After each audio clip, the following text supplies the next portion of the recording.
take it down when you're asking the question so you can be clear.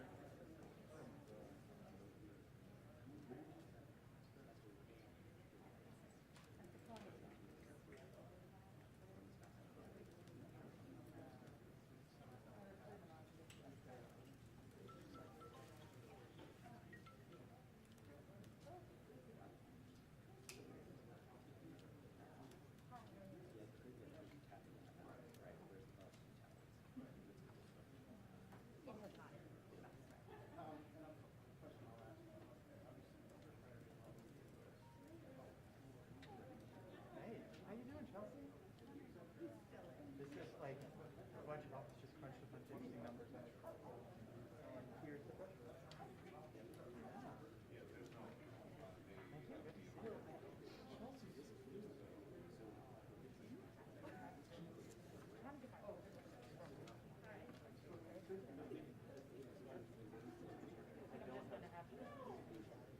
Yeah, either that or maybe I think so. Yeah, I don't know. It's all. I mean, can you get out? Did you get out? Plane's right there. Everybody's here. But Chelsea, I was gonna say, the gentleman.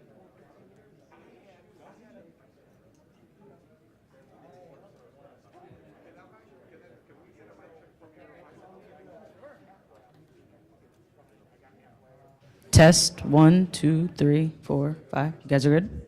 All right, great.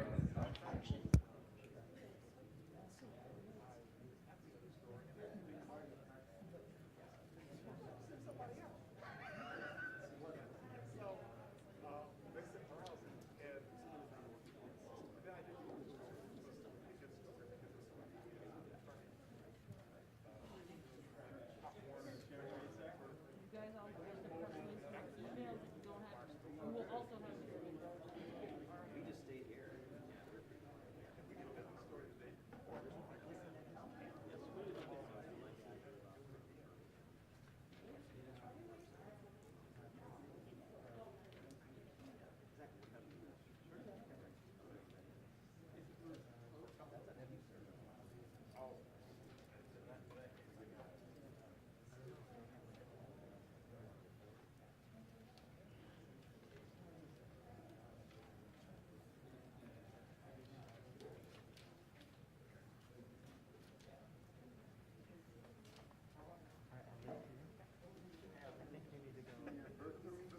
I can't remember if you have to do birth on that.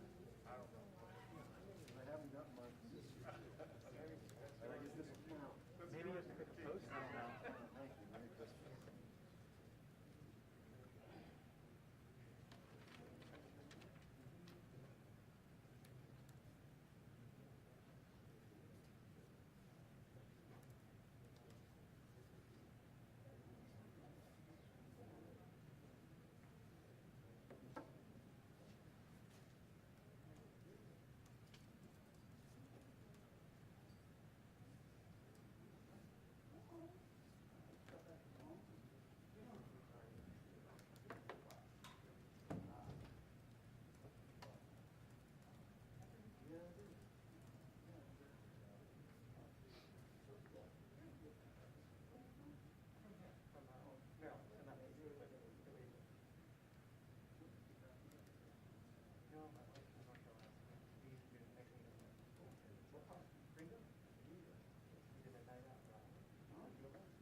Let me say good morning to everyone. I'm Phil Mendelson, Chairman of the Council, Chair of the Committee of the Whole, and with me is Councilmember Charles Allen, Councilmember from Ward 6 and Chair of the Committee on Judiciary and Public Safety.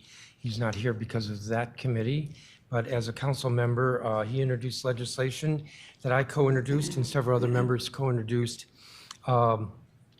earlier, I don't know if it was this year or last year, called Metro for DC Amendment Act of 2022. It got some publicity back in late September, early October, when it went through the Committee on Transportation and Environment, because what it proposed was that we would start a program that would have a fiscal impact of maybe $150 million a year, if I remember correctly, that would provide a subsidy to residents of the District of Columbia, essentially all residents of the District of Columbia, of about $100 a month to be able to ride public transit, whether we're talking about Metro Bus or Metro Rail.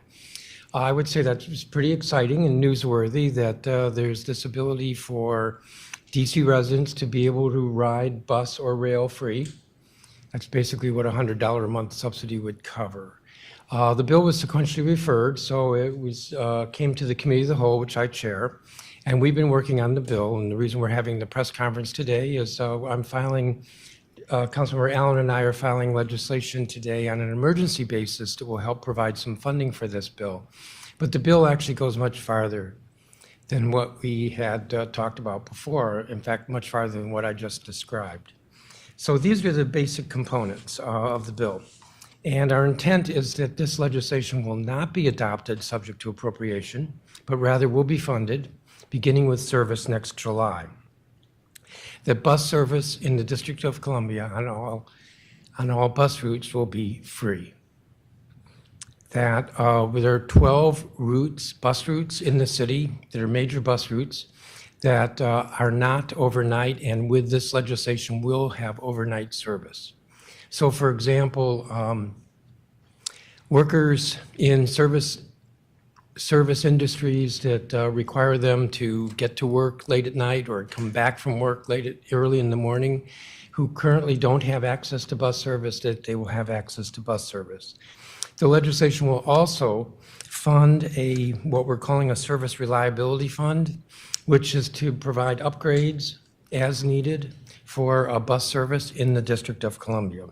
There still will be a piece, which will be this subsidy of, I'd mentioned before, of $100 a month. That, I can't remember if we keep that figure in the bill, but that would be for Metro Rail. That would not be implemented next summer, but it is a fourth part of this bill. The important thing, in my view, is that we are providing free bus service, Metro bus service in the District of Columbia, and that we will have overnight service on these major routes.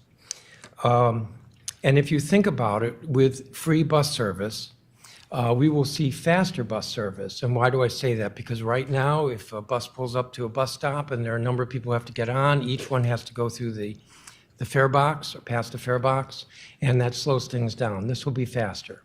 And because the buses will be faster, it means that they will be adhering closer to what their schedules are. So they're win-wins all around. We will be the first major city in the United States that will have free bus service, public transit. I think we're going to see that other cities are going to see what we're doing and recognize the advantages of this, and that we will be a forerunner in the vanguard with regard to this this change. Councilmember Allen, I don't want to speak for him, but he did speak briefly with the mayor yesterday, and the mayor has a long record of supporting trying to reduce fares for buses or to have free bus service, and so we expect that this legislation will be very favorably received and move forward, as I said, this month. On Tuesday, there are two bills. One is the Metro for DC as amended, and then the second bill will be the funding mechanism, so that this will be able to take place beginning in July of next year. That's our intent. I'm just wondering if there's anything I left out. I'm going to turn to my colleague, Councilmember Allen, and then we'll be happy to take questions. Thank you very much, Mr. Chairman. This is an incredibly exciting day. I appreciate, Mr. Chairman, your partnership and your leadership here. When I introduced Metro for DC about 3 years ago, it was based on the idea that we can both make public transit more affordable and dramatically improve service. It also was about a week before the pandemic shut basically everything down. So back then, it was a little bit hard to imagine a day like today.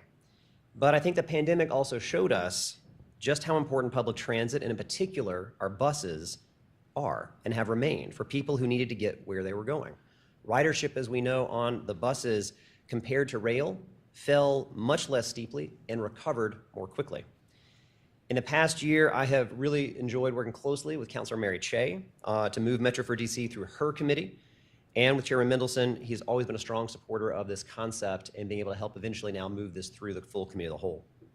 Today's announcement that Metro for DC will advance to a vote next Tuesday, and it will include both the subsidy for DC residents on Metro Rail, but it will also provide free buses operating in the District of Columbia. It is a game changer for our residents, and it is a game changer for the future of our city. And by advancing the emergency legislation to dedicate our excess revenue, we can potentially start to see this benefit next summer. We're talking about excess revenue. We're putting it right back into the pockets of our residents and of our businesses. Free transit, though, of course, is only as good as the frequency and the reliability of that service. And that's why an integral part of this legislation from the beginning is having the type of service and bus improvement fund associated with that. And that's why that piece of this legislation is so critically important. It's an investment in better service, and it ensures that WMATA will have what it needs to help earn riders back. This is, I think, that rare idea where almost everyone is a fan. It's a major advancement that can happen fast. It's something that people can get behind. Our residents, our riders are excited about this because they see what it's going to impact on their commutes and their cost of living and their day-to-day. Our business community is excited about this because they see what it means for their workers and for their customers. And for the many organizations and groups that are working to help make DC easier to live in no matter what your income is, we're excited about the transformational change this can create. We know that a quarter of riders in DC earn less than $10,000. Nearly 70% earn less than $50,000. Making our DC buses free will benefit DC residents, and about 84% of all bus riders in the district are DC residents. This is going to be a massive improvement in their day-to-day. Making the bus fare free for all of DC is a transformational change that we can lead on. We will be the first major city to be able to make this happen with a focus on equity and economic recovery. And I know in crafting the bill, I've heard a lot of support from our business community, in particular our restaurants, our nightlife industry, adding in the additional routes they're going to run overnight. It is incredibly important for the workers and the workforce of those venues. It's also incredibly important for the customers and patrons of those spaces. It's part of DC being a 24-hour city, and it's going to be crucial to our recovery. Overnight free bus service is a lifeline for all of those workers, as we've talked about. I want to thank Mr. Chairman, as well as the team with the Budget Office, who have done incredible work on this as well. The folks at WMATA, as everyone came together to help figure out what truly was possible.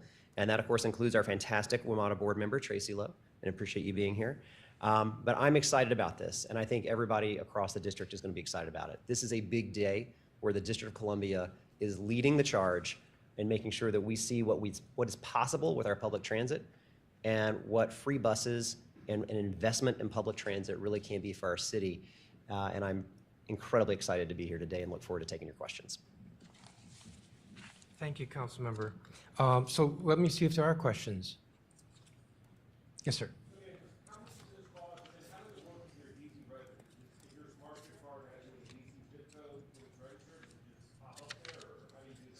Well, with regard to the bus service, there'll be no smart card. For the Metro Rail, which will not be funded as of next July, so that has a longer ramp up date, it would be through a smart card. And the reason for the slower implementation of that is to work out details. We'll probably have to make some adjustments as we work with WMATA on that. So, but the immediate is the free bus service. And it's a little hard to believe, but when the bus pulls up, you'll just get on it. Yep. How much does that cost the city, though? It's going to cost, I believe it's going to cost in fiscal year 24 about $43 million. Now, that's both the free bus service as well as the overnight, the extended bus service, the two together. So, well, for 24 hours each day. Forever. This isn't a pilot program. This is what we're doing. Yeah, let me just be clear here. This is permanent legislation, and what this bill does is, the two bills together with the funding mechanism, is to provide free bus service in the district, not free bus service for a month or for a season or for a year, but to provide free bus service. Chair Mendelson, the $100 transit subsidy would have done the same thing. Can you explain? No, why it this- would not have done the same thing. It would not have done the same thing for a couple reasons. One, the access, even though every DC resident would have access to a fare card or a smart card or whatever the mechanism is, that's a barrier. I don't want to say it's a huge barrier, but it's a barrier. You'd have to apply, you'd have to get it. Second, it's possible, conceivable, that you might go over that $100 a month. What we're doing with the bus service, there's no barrier at all. The bus pulls up, you get on it, you get off. It's that simple. Why the change was being made, though? It excludes Metro Rail, obviously. It excludes Metro Rail. That becomes much more complicated.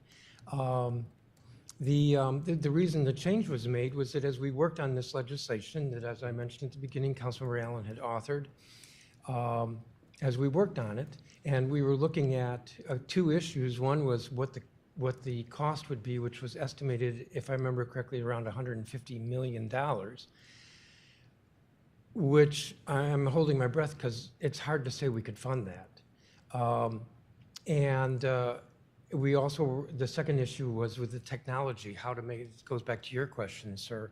How does that technology work to minimize fraud and different issues? And we realized that we could, for roughly $40 million, provide free bus service, and the advantages of that. Councilmember Allen mentioned the equity piece. Both of us mentioned that this really is leadership in the country, that the service will be quicker because you won't be waiting to get on the bus, or you're on the bus waiting for everybody to get on. And that means that the schedules will be adhered to better. This is better in so many ways, and it's also, because it's free, going to induce ridership.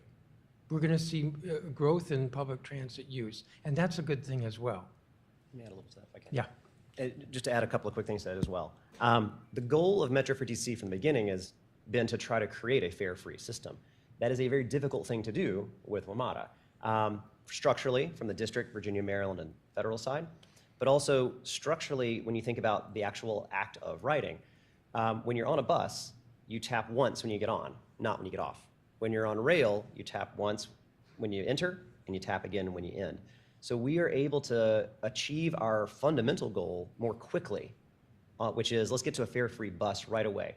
That helps us also structurally because, again, that's only eliminating the one tap. We can't do that yet, and it kind of speaks to what Chairman Mendelson talking about. It's going to take us a little bit of time to figure out what and how we make that subsidy work for the rail side of this. But we have an opportunity in front of us to dramatically transform the way that our riders are using transit in the District of Columbia by making our bus free immediately. Is this the progressive thing? Could rail be included down the road, or even build up, something like that? I think that's part of why the legislation is phased, so that we build in the time to work with stakeholders, work with MATA to be able to achieve that. If it ends up that the right path is that type of subsidy model, then we can work toward that. If we can continue working with partners to think about moving in the direction of more fare-free, but we are setting ourselves on the path to seeing real, tangible, meaningful impacts for DC residents and businesses very quickly on the bus, and then continuing that momentum to build on rail. One last question. Well, there are obviously a lot of, thank you, sorry about that, a lot of benefits, clearly, when people can get on, and that was seen, it was done during the pandemic when it was free, and you did see ridership increase at Metro. Is there any concern, there have been studies done in other places that have done it, that there is an increase in cost, there's an increase in maintenance, you might have to run more buses, maybe there's more buses on the street, and then security is also an issue. Were those things sort of thought about as you went along here? Obviously, there's a lot of benefits, but those are sort of the things that have come up when other cities have done it in the past. Well, the conversations we've had with WMATA's general manager are that if there's ridership increase within the existing capacity of WMATA, that our cost doesn't go up. Now, if we see such a significant increase in bus use that suddenly they have to run 3 times the number of buses, then we probably would have to increase the cost for this. On the other hand, that's a good thing. We want to see more folks in buses. I hate driving next to a bus lane and there's no bus in it. I want to see it full of buses. Ask is if it's confusing for some riders, because isn't Metro cracking down on fare jumpers on the rail side, where now on the bus side, just come on in for free? I don't think that's confusing. So you pay for rail, you pay for rail. And on the bus side, actually, we don't have to worry about fare jumping. I mean, you're cracking down, they're cracking down on people not paying on the rail side, and you're saying, come on the buses for free. Well, I think that's a good thing. Maybe there'll be more people riding the buses and fewer on the rail. Don't take me too seriously on that. But I don't see any complication there, do you? No, I don't. What about the red there'd be no- buses? Don't you dare jump the fares, but hop on the bus. That's because there's no fare on the bus. What to about jump, the so it's- I don't think DDOT it's buses? confusing at all. Sorry, Sam, go What ahead. about the DDOT buses? This legislation doesn't speak to that. So you just still have to pay to get on those? Yeah, I believe they're $1 right now. But I don't want to, Because the mayor, I don't wanna wanted jump those ahead to on be this, free but- too, and y'all wouldn't let her. So I was just curious. correct, there have been other issues with that in the past. But, we'll be getting a budget from the mayor in end of March. We'll see what comes out of that. But it doesn't seem kind of strange that Metro's free and the city-owned buses aren't? No? Well, it does to me. Okay. Yeah, it does to me too. I'm just going to piggyback on that. The council opposed Mayor Bowser making the circulator bus free, but now you want to make WMATA free, and I don't understand. Are you now open to making the circulator buses free? I think that's quite possible, but that's not what's before us today. I get that wanna it's be not clear before about us that. today, but That's- I think a lot of people are that's going to be possible. asking this, and it's going to lead to confusion. Some buses are free and some buses aren't. And when the mayor tried to make the circulator buses free, the council opposed that. So, and now you say you're possibly open to that. So can you square that circle for us? I can square it, but I'm wondering whether I should let you go. I'll go first. Yeah, I can square it. Remember, the mayor proposed that during the pandemic. Remember, she proposed it when WMATA had a cost to it. Remember that she proposed that when the council was struggling to try to fund necessary programs in the midst of revenue shortfalls. We're in a different place right now, so yeah, I can square it that way. And if we want to discuss the circulator, we can do that when we have the budget next year. And I'm certainly not standing here saying that would be off the table. But this is, and in fact, both of us touched on this.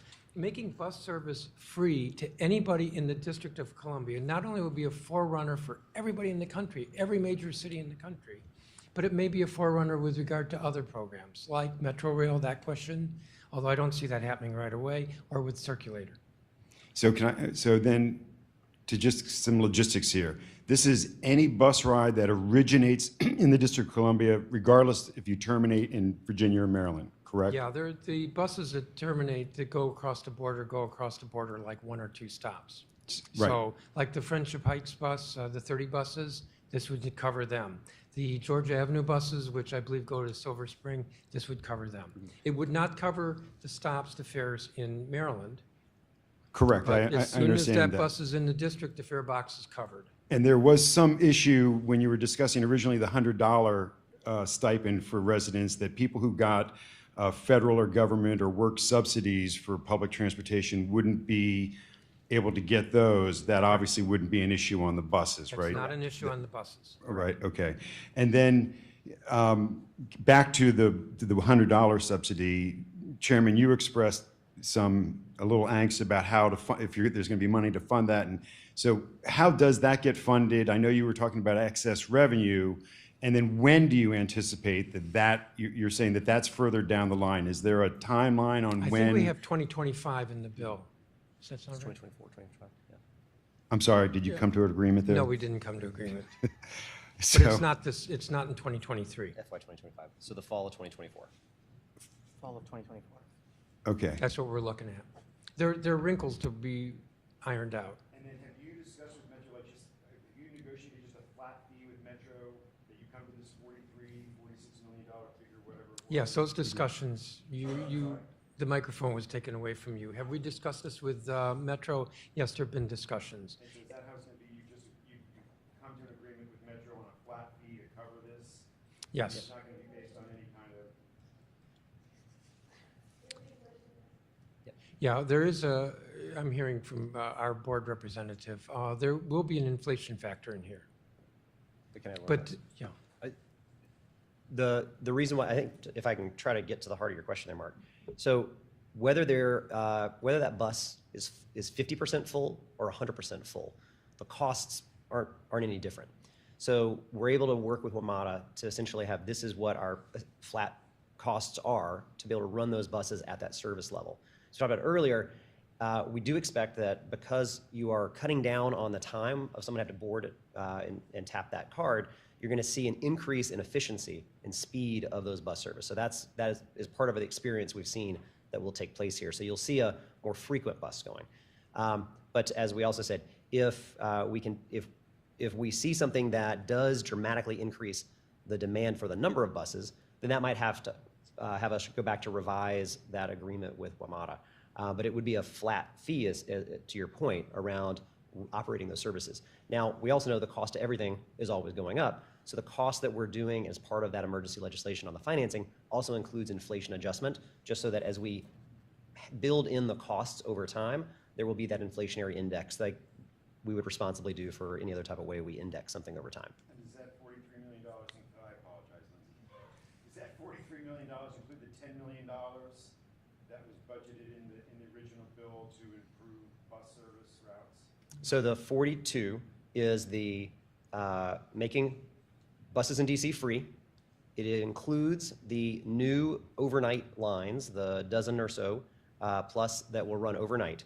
Then there's the 10 million service and equity fund on top of that. So that is not inclusive. That 10 million is not inclusive in the 42. But that 10 million goes to something other than the overnight routes. That goes to focusing on improving bus service in the city, especially in corridors that have long been underinvested in, to improve service, reliability, the quality of your ride. Think about where bus shelters are, right? You can probably figure out, if you take a look at a map of the city, where there are shelters and where there aren't. So making sure that we are investing in the quality and experience for riders on the bus. I've gotten this before, but why make this available for the entire district? Not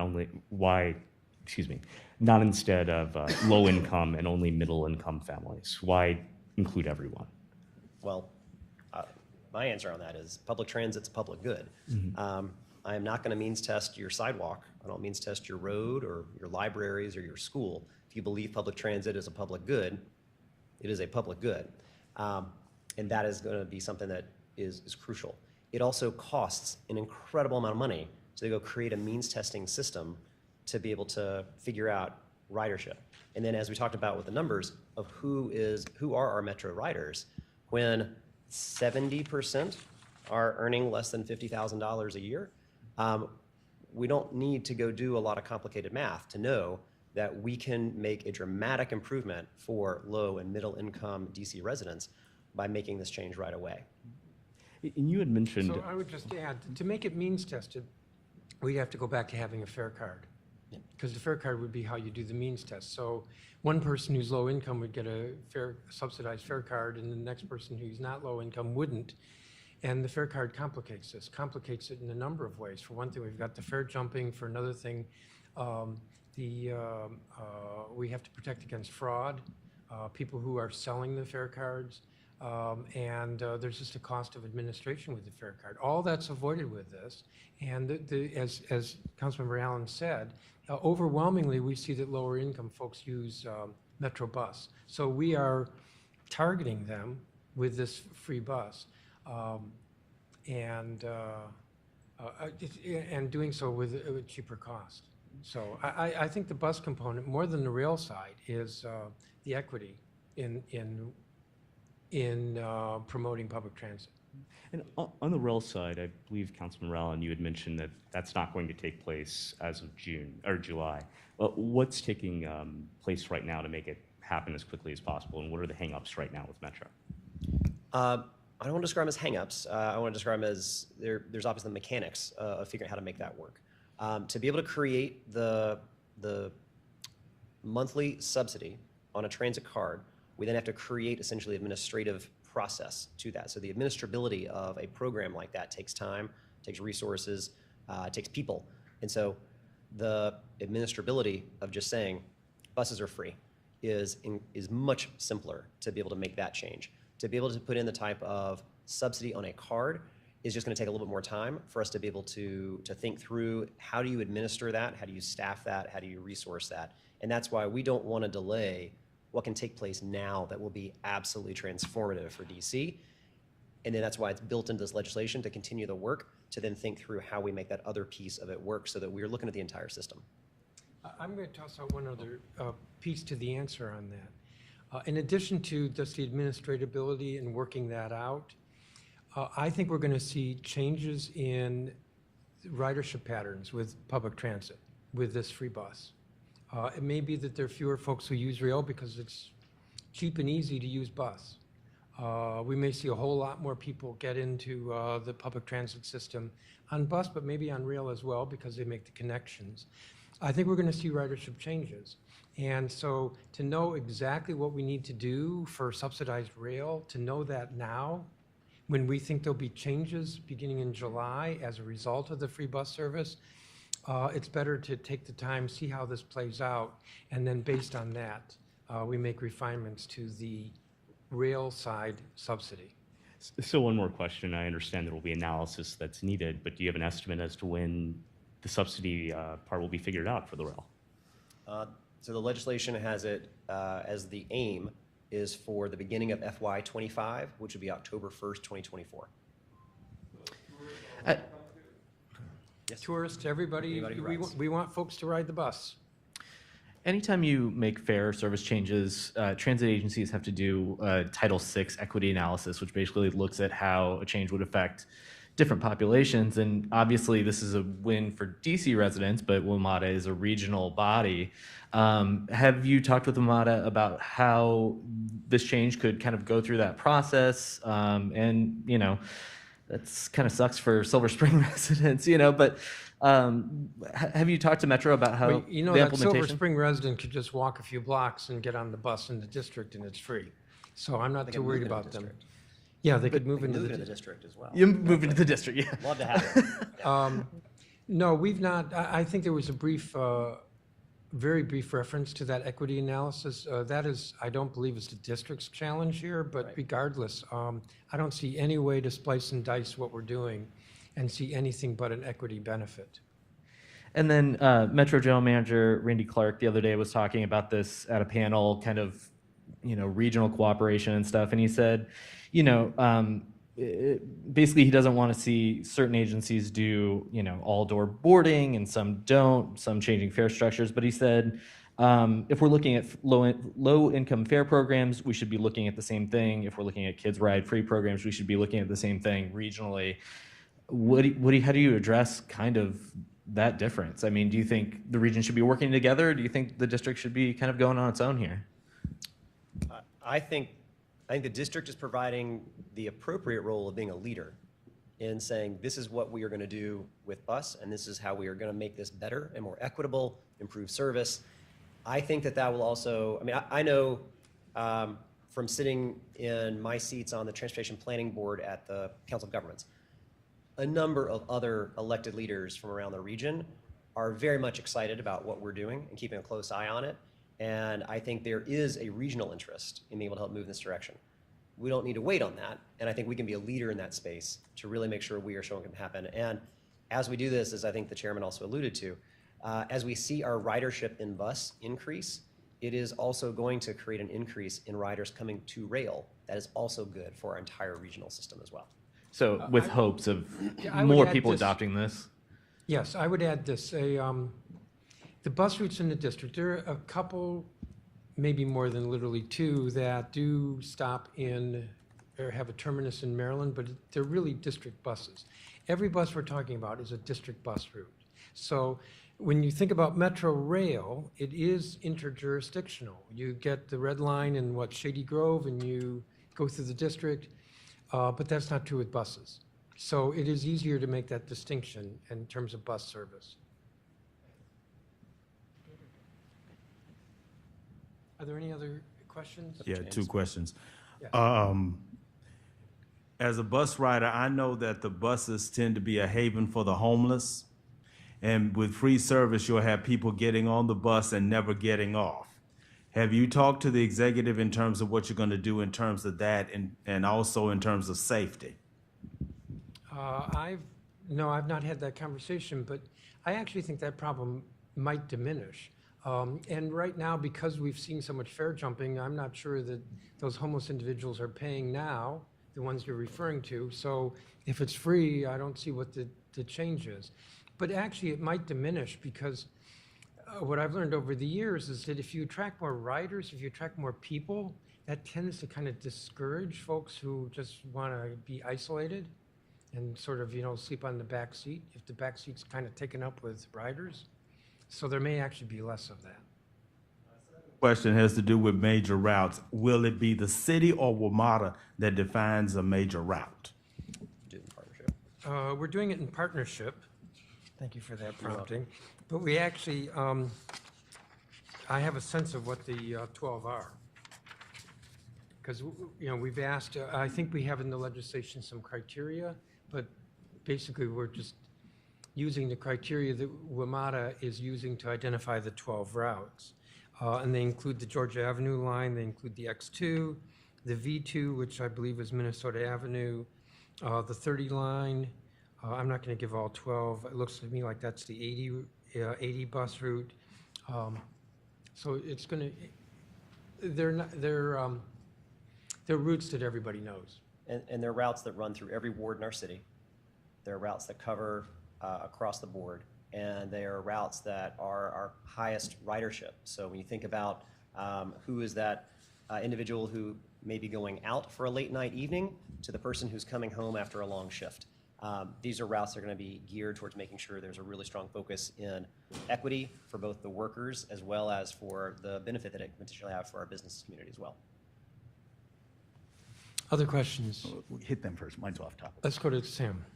I just want to know, are the current routes you're just extending overnight? Is that basically what you're talking about? So they're not new routes, they're just current routes, but they're going to be 24 hours. Yeah, but that's a big deal. Well, I understand that, but I'm just we're going to make sure no, you're we're not creating new ones. We're not creating new bus routes. Right, with this so it's just the legislation. current ones, and they'll just be 24 hours. But the $10 million could be used possibly to create new routes if we need to.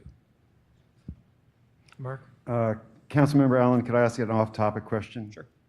Can you update us on the confirmation vote for OUC Director Holmes?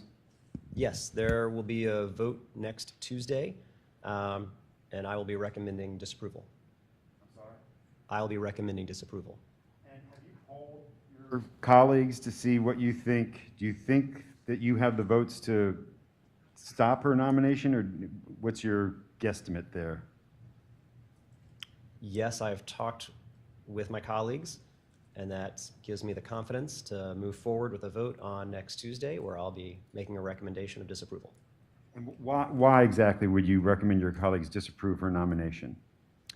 I think that over the course of the last year, from performance of the agency and to addressing the auditor's findings to the feedback that we've heard from the public, I think that we've got to have leadership in OUC from a different direction.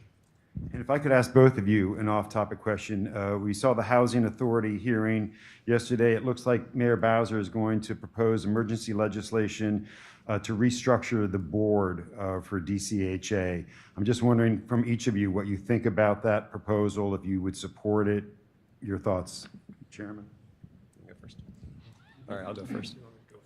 I have not seen the legislation yet, so I can't say one way or the other. I think that something significant is necessary, though. I think that we are talking about an agency that is in deep trouble, that isn't able to deliver. It can't deliver for the people who rely on the housing. So I can't speak to do I support or not support, because I haven't actually seen what the legislation is. So I'm open to it, though. But I do believe that something significant is going to have to be necessary to try to figure out how we right this ship, because Ward 6 has more public housing units than any other ward in our city. When I talk to my public housing leaders, they don't have confidence in DCHA. The units are in complete disrepair. I've walked through buildings that don't even have front doors, that it is not a shortage of money that we have tried to direct from the council.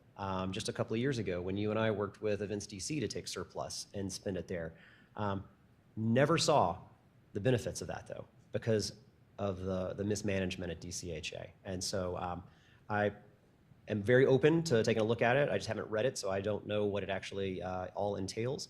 I'm open to it, but I do believe that we have got to have some type of dramatic change that takes place there.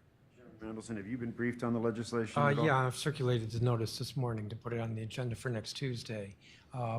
Essentially, it's like creating a control board on a temporary basis to take over the board side of running the housing authority.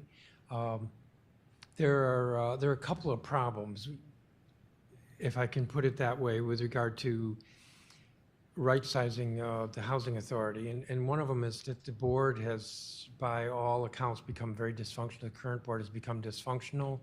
And the housing authority is going through a transition. The current director has always been a temporary basis, so they're looking to hire a new director, and we need to get from here, meaning today, to there, meaning when the new director comes in place.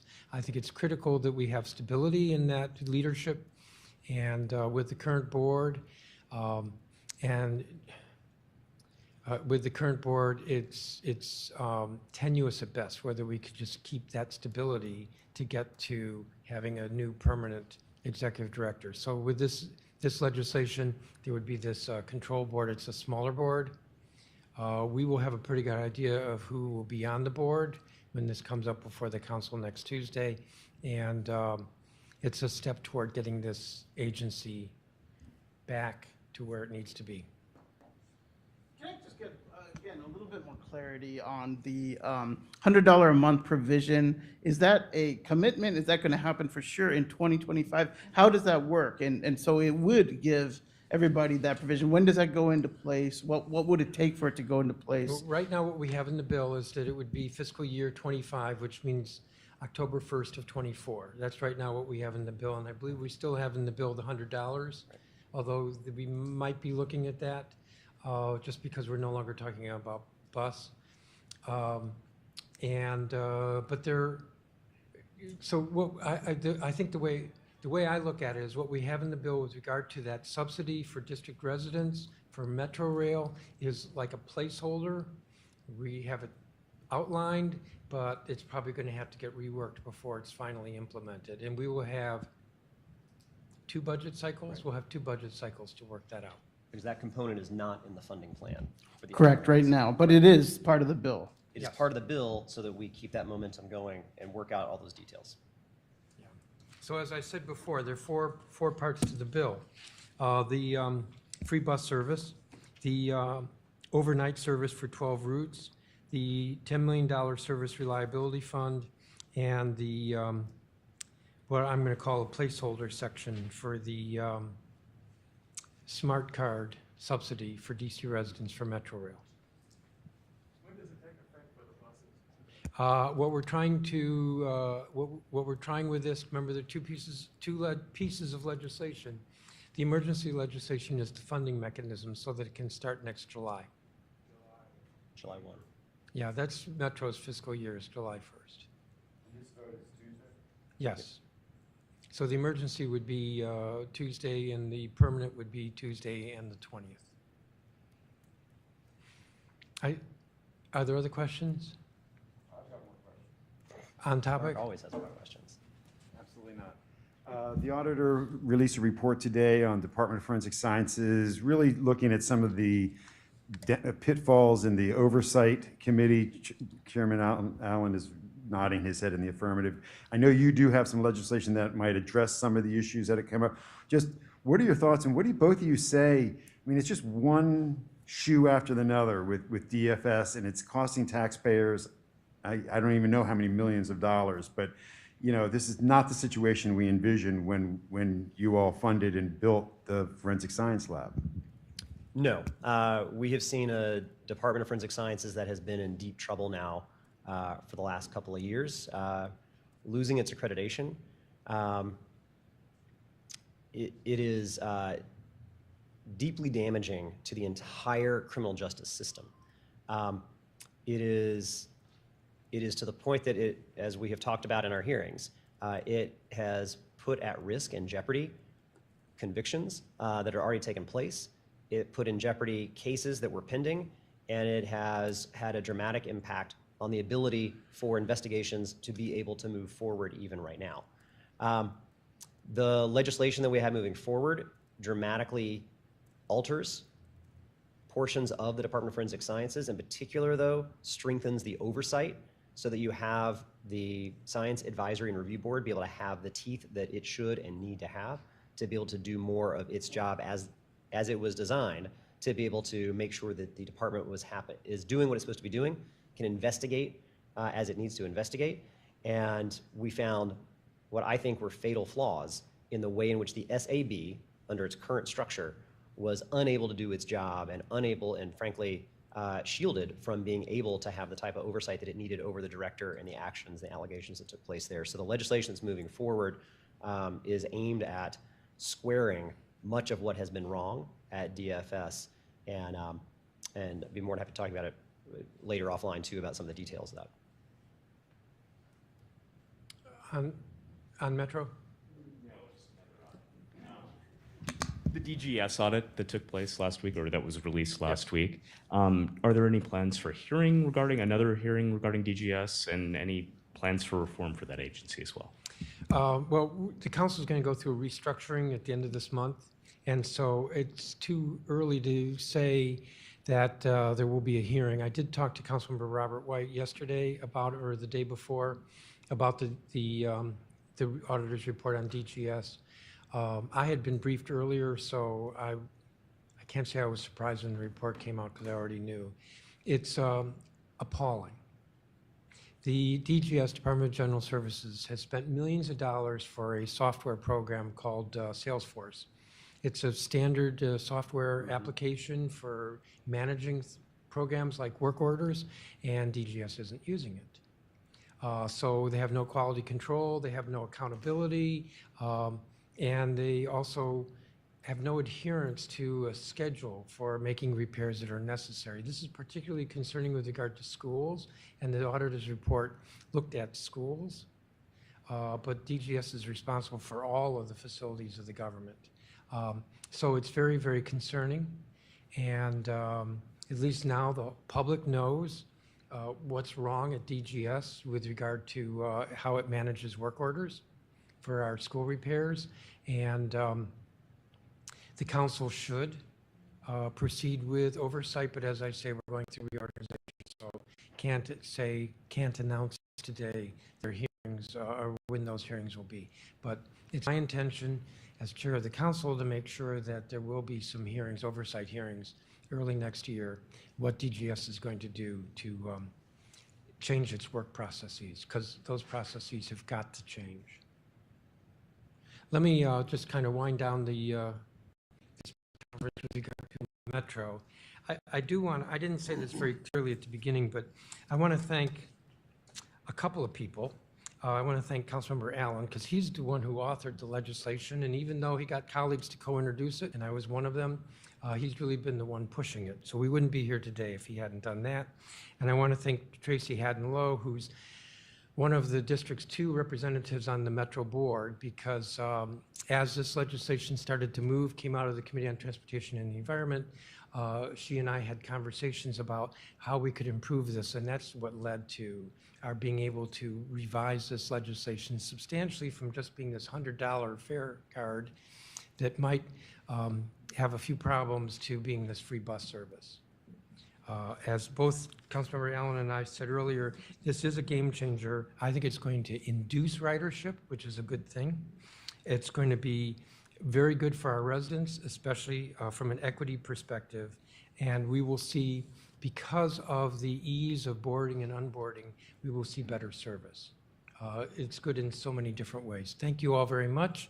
If there are any other questions, I'll be here for a couple of minutes. Councilmember Allen will be here for at least an hour. No. Thank you all.